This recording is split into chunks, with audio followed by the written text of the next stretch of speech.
Thank you very much. It's a great pleasure to meet you again today. And thank you to Mark for the invitation. For more than 70 years, we, members of the EU, have been believing that the democracy and the peace are the best way for blossoming and are indissociable. Obviously, in an international stage weakened by wars, tensions, coups, dictatorships, oppressions, Europe looked like a place of peace, democracy, and welfare. We showed our model as one for all over the world. In our mind, the model was exportable to everywhere. But since 2 or 3 years, that model seems upset. Globally, peace is no longer guaranteed on our own continent. Ukraine war, ethnic tensions in Kosovo too, terrorism in many countries, even in Germany, threatened. The democratic rules inscribed in the legal basis of Europe are disputed by social movements like the Gilets jaunes in France, but also in Belgium too, by extremist parties, extreme right or extreme left, and even some governments. Hungary or Poland, for example, have been reminded of necessity of media freedom or justice independence. The Brexit itself fragilized the European picture of democracy and peace, with all the attacks against the European rules and their consequences.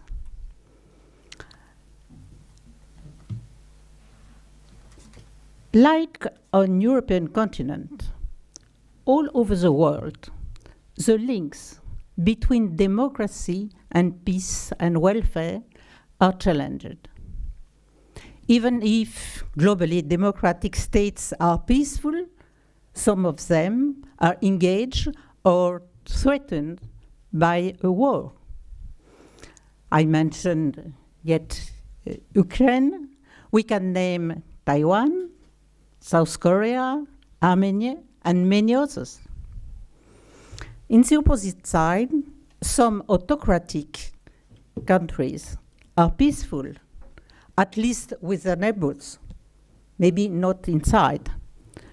In Central Asia, for example, there is no real war.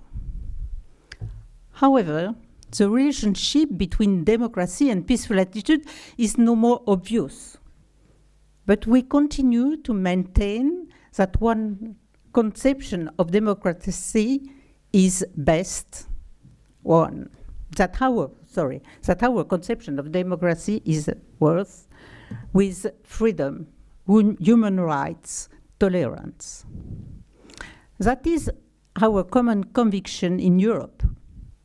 But are we sure that it is also the conviction of all the countries all around the world?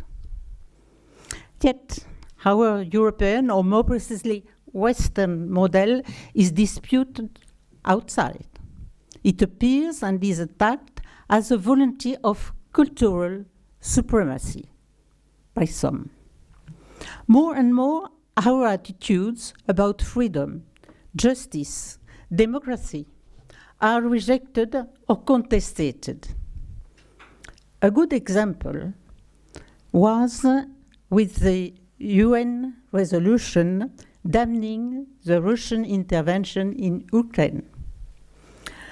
Remember, last year, during the spring session, United States and European Union submitted a resolution damning the Russian intervention for a vote. Yes, the vote was positive. But did you note? That is very important, with a skinny majority. Great countries like Russia, India, didn't vote it. And overall, many countries refrained or refused to participate. I think it's very important to note that the state voting against, damning or refusing to participate represent more than a half of the total world population. I think that is a very important moment of our democratic view. I think it's a very important moment too for the equilibrium in the world. Maybe we will have two global blocks, a democratic one or Western one, and another which is non-democratic, maybe, but even if it is democratic, it is an anti-Occidental one. And I think that is very, very important for the future. Mainly, countries concerning by that are, yes, India, I notice, but also many countries from Africa and South or Central America. And I think that this vote is only an emerged part of the iceberg. Generally speaking, we note in Africa and in Asia, in Central America too, movements disputing the Western model in the field of culture, government, military intervention. During a long time, that contestation was the fact of political movements or associations, social media, and the press. And they were in the way of telling it's an decolonization attitude. We don't want to be in the same way that the colonization, where we were obliged to accept the principles and the rules of the country which were colonizing us. They tried to agitate and convince the public opinion.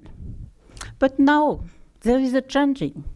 Now governments are using the same arguments on freedom and independence. Mali or Burkina Faso, for example, asking European troops to withdraw from the fight against ACME are an example. Supported by Russia or China, that tendencies, because it's very important to note that Russia and China are using that attitude. These tendencies aim at not only the exclusion of every Western military presence, they aim also at a global common position of states who want to determine their own way of government, of economical, social, environmental development, which reject the Western attitude of sermonizer.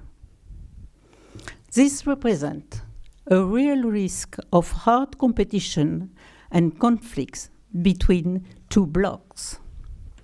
Those like us who are, I think, great believers in democracy must remember that the democratic regime is never in the nature of things. It is not a one-sided way going from tyranny to democracy. Democracy is always fragile.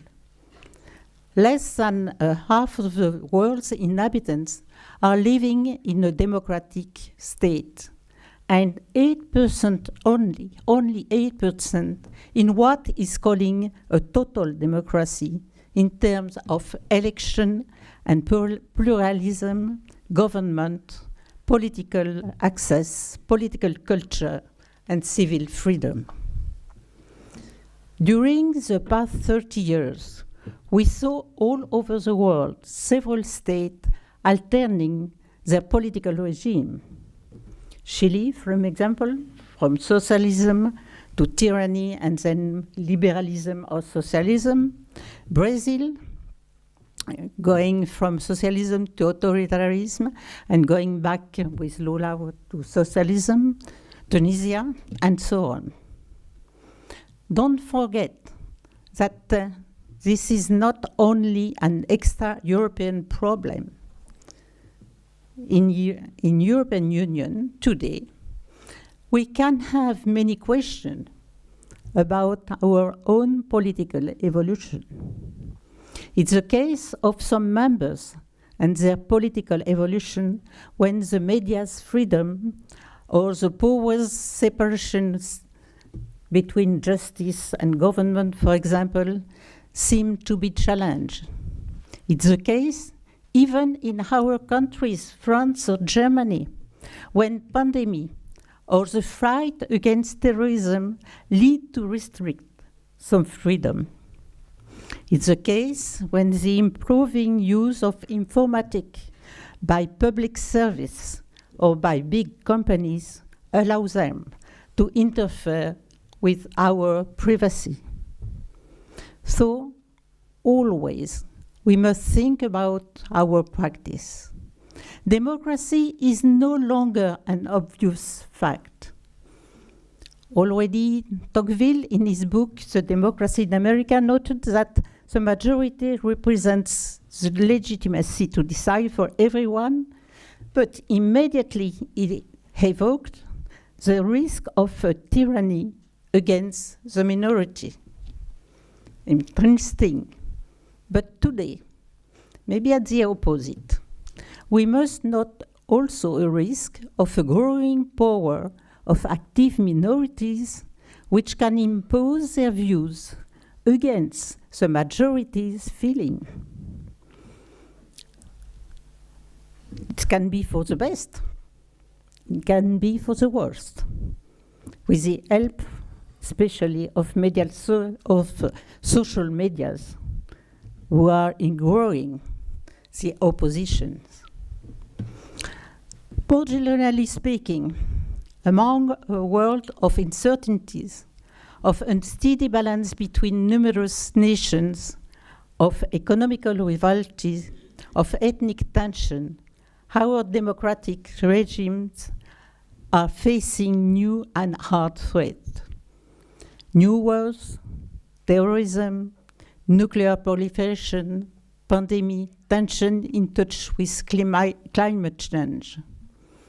With that kind of background, we are facing numerous questions concerning the equilibrium between the protection of our freedom, human rights, and democratic principles, and the necessary protection of our lives or way of life.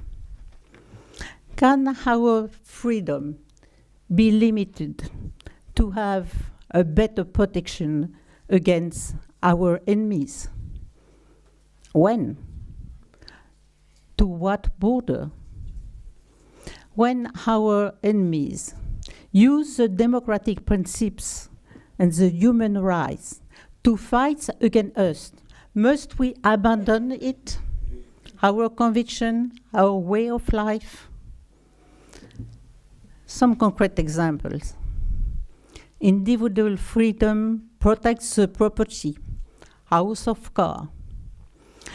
With the reason of fighting against terrorism, some laws in France, for example, allowed police to control each of it, to go into your house or to control your car or to control your identity, even if you are a person without an apparent fault. Maybe it's necessary. Where is the balance? Also case, I live as a defense minister. The problem of certain arms. Some enemies use, for example, arms, mine, with fragmentation, which are not allowed. What can we do? We know where they are, they use it. What will we do? You were speaking about information. It's exactly the same.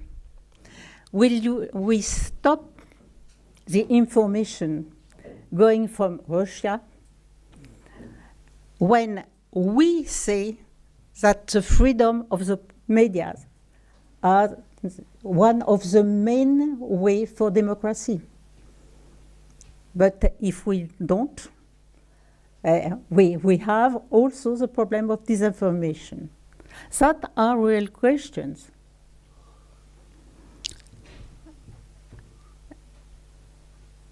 I think there are many questions, and I suppose you can do.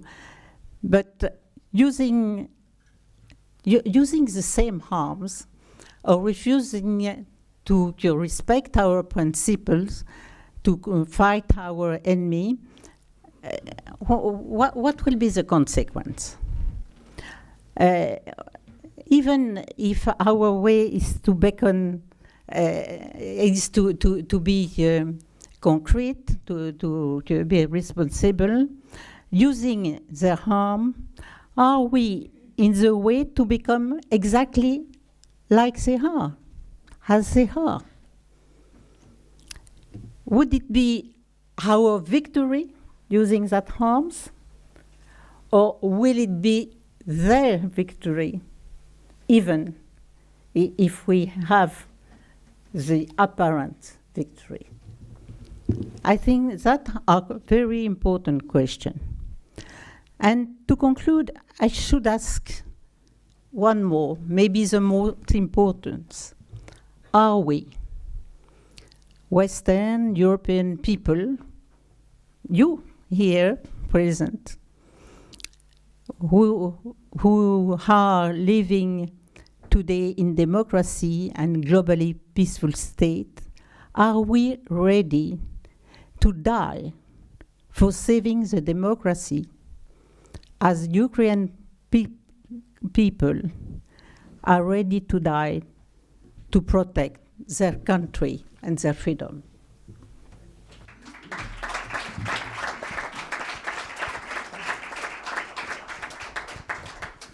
Thank you very much, Madame Dr. Alliot-Marie, for this really enlightening speech, which I hope will be paid attention to by the leaders in the capitals of the world, and particularly here in Berlin, in Paris, in London, because what you have explained to us, how important it is in politics and in international affairs for a state and for a government to be consistent and not to act on the basis of what is often called a policy of double standards. And this self-critical approach which you favored and which you convincingly, the importance of which you convincingly explained, that in my view is would be the essence of a just and stable international order. And you addressed so many particular issues concerning also the credibility of governments in terms of the methods they use, and also as regards the issue whether democracies that present their practice, or states that present their political practice as democracy, are really consistent in situations of war and conflict, and how one should deal with situations where those states violate the very principles which they propagate. Can one just justify that by pointing to the other side and say he has violated those rules, so we have no other way than to act in the same way? So please, if that now there is the opportunity to specifically address Madame Alliot-Marie. Madame Alliot-Marie, during your speech, you repeatedly insisted on sticking to democratic principles, and France is famous for this. As you may know, in the last decade at least, Turkey has challenged many of those principles. And from the viewpoint of nations, especially the ethnic groups, there is a big question. Why, for example, France, that has a kind of powerful stance in the global politics, and we know that when France exerts its power, normally we see the influence, the result. Turkey, as you may know, in northern Syria, there was an enclave practicing socialism and democracy. Turkey ruined this, and right now, even amid the earthquake, is attacking that region. And we are well aware that they are sincerely practicing democracy, but the Turkish state, which is famous for its racism, is destroying everything there. And historically, from a Kurdish point of view, I'm really grateful to the French state, which has always been backing us, and I believe that if the French state was not there, now maybe the Kurdish nation did not exist at all. We have had already a lot of support from France. But I mean that when we insist on principles, we should stand by it. We should stick to it under any condition. And especially for the countries like France that have the power to stick to it and to exert that power, I think there's again a kind of double standard. Keeping a blind eye on what is going on in northern Syria, how just inside Turkey, for example, Erdogan is imprisoning tens of thousands of people just because of freedom of expression, let's say using their own right to express their right of freedom of expression, actually. And also about this flow of information. There is a famous from late Iraqi President Jalal Taliban. He said, respond to a pen with a pen. So if really we have a flow of misinformation from Russia and China, we should reply or answer or react with information, not blocking censorship, which will kind of make the people skeptical of the real freedom that is alleged to exist in the West. I would like to hear your comment why France is kind of stepping back on these principles that they have been a kind of pioneer for. Thank you. Well, I don't think that France is staying back. I think we try, but there is, when you are in charge of foreign affairs, there are many ways to act.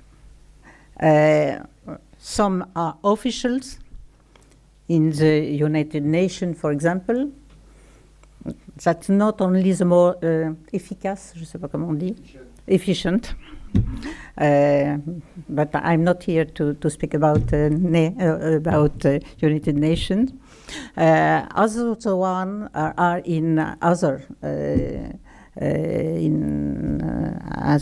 circumstances.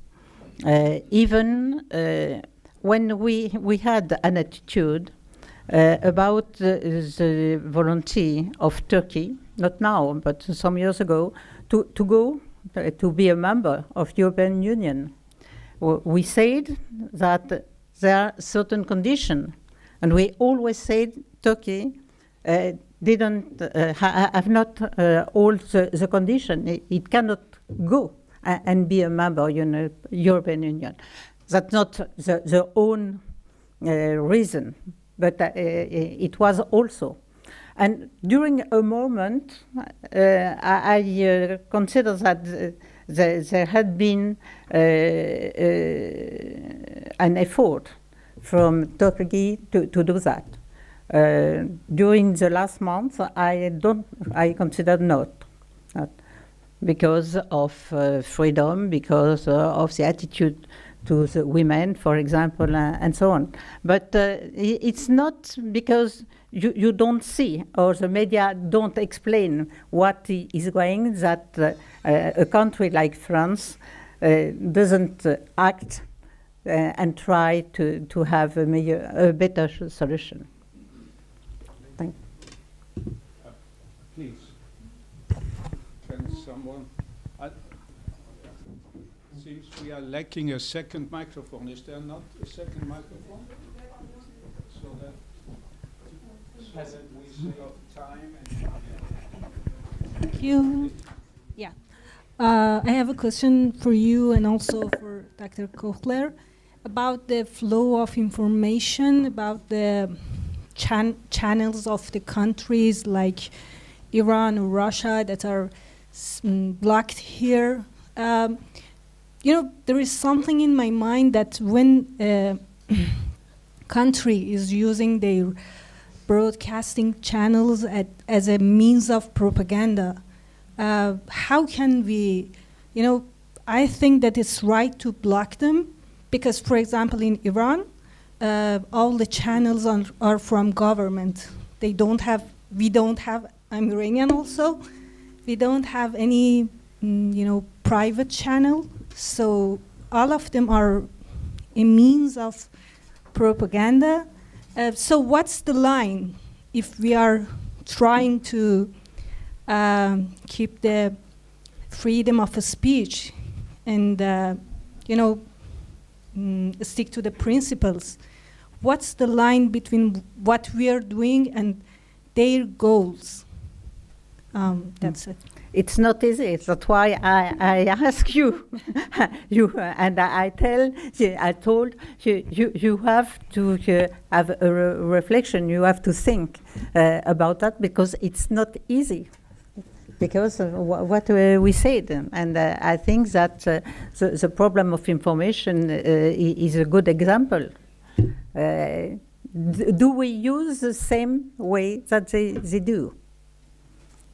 And is it possible? Is it current with what we are thinking, with our principles?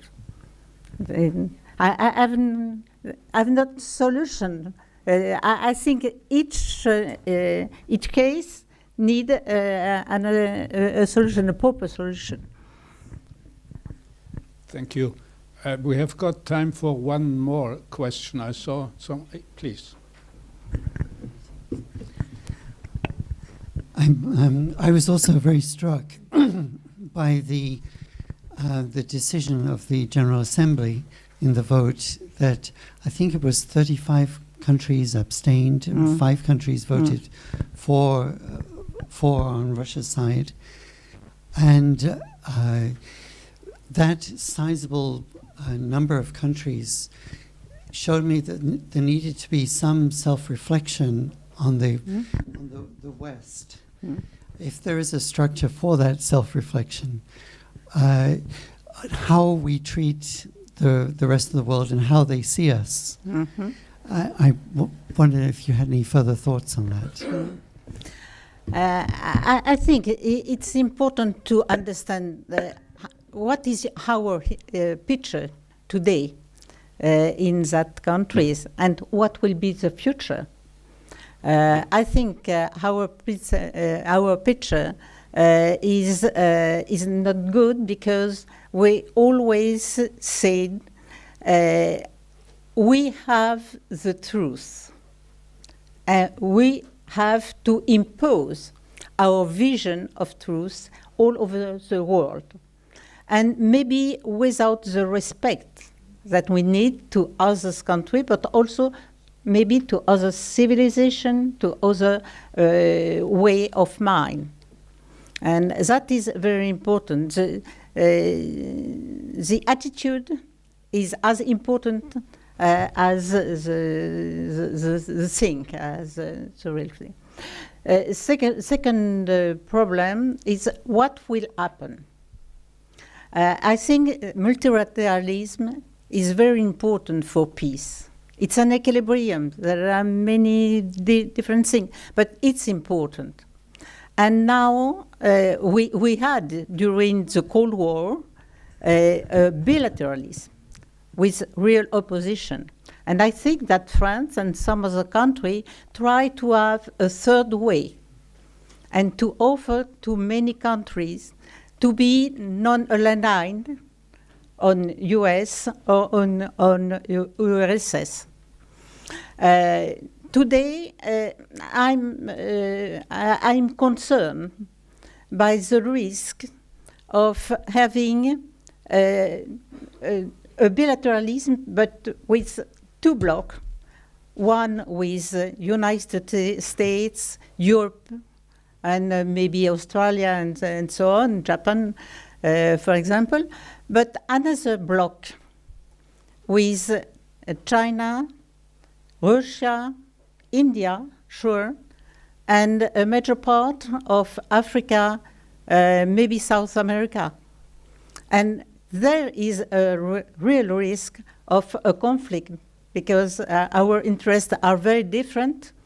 And if there is no a capability of comprehension between two, we have all what can drive to war. And I think here our most important, most important conviction is that we have to do everything to preserve the peace for us and for the future generations. Thank you very much, Madame Alliot-Marie.